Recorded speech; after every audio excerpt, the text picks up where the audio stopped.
Ciao, questo video è stato realizzato dalla classe quinterme del liceo scientifico Niccolò Copernico di Udine.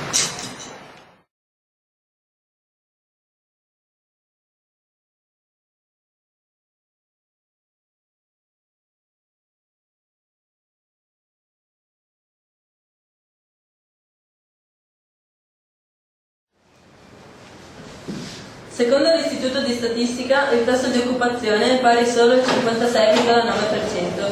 Preoccupante il dato che riguarda i giovani. Il tasso di disoccupazione nella popolazione tra i 15 e i 24 anni è pari al 29,5%. Quello di occupazione maschile risulta pari al 67,6%. Quello femminile è del 46,1%.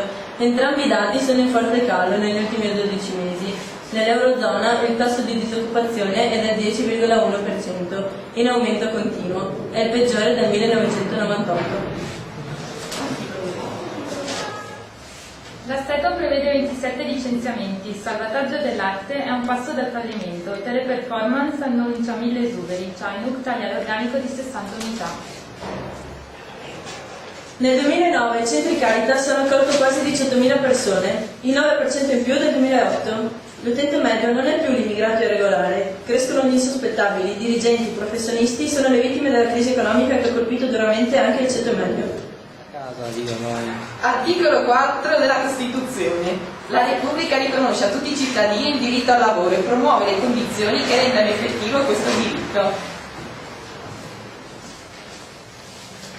Ci siamo stufati di essere trattati come bestie, sfruttati nei luoghi di lavoro per salari più bassi di quelli dei nostri colleghi, addetti ai lavori più duri e dequalificati anche se abbiamo lauree e professionalità alte, guardati sempre male se camminiamo per la strada o chiacchieriamo nelle piazze come se fossimo tutti delinquenti.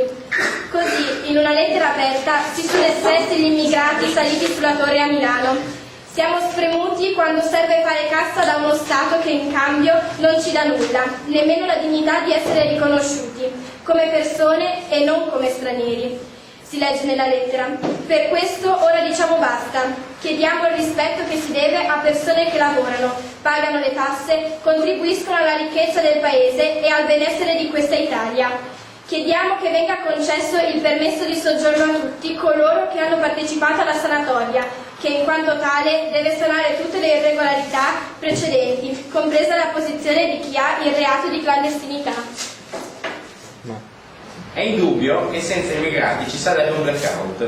Il primo settore ad arrestarsi sarebbe quello delle costruzioni, soprattutto nelle grandi città dove la manodopera straniera raggiunge punte del 50%, i cantieri si fermerebbero di colpo, poi toccherebbe all'industria manufatturiera, tessile, metalmeccanica, alimentare. Nelle fabbriche, infatti, i migranti svolgono ruoli chiave e sono difficilmente sostituibili.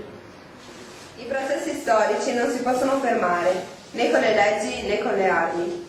Il più significativo di questi, per l'Italia in questi anni, è sicuramente l'immigrazione.